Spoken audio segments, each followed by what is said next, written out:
আমাদের দিন 19শে মার্চ সকালে আমরা খুঁজে পাই এবং এই সংক্রান্তে বেড়া থানায় 20 তারিখ একটা মামলা হয় এর অজ্ঞাতনামা আসামি দিয়ে।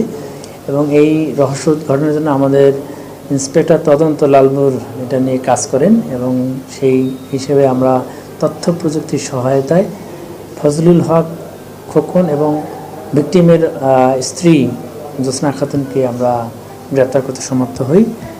জ্যোৎস্না খাতুন এবং ফজলুল হক খোকনের দেওয়া তথ্য মতে ঘটনার রহস্য বের হয়।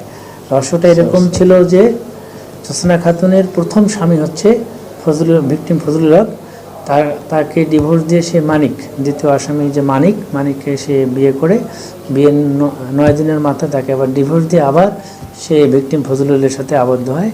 কিন্তু তাদের মধ্যে কলহের কারণে মানিক জ্যোৎস্না খাতুন ও খোকনের সহায়তায় ফজলুল হককে মেরে ফেলে।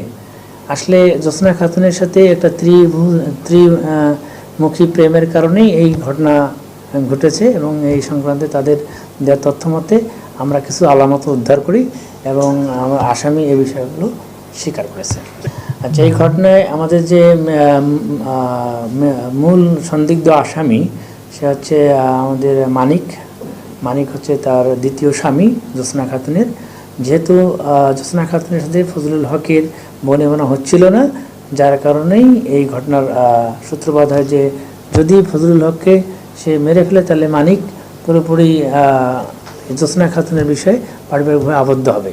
এই জন্যে আসলে মেনলি সাংসারিক কলহের কারণে এবং মানিকের সাথে জ্যোৎস্নার একটা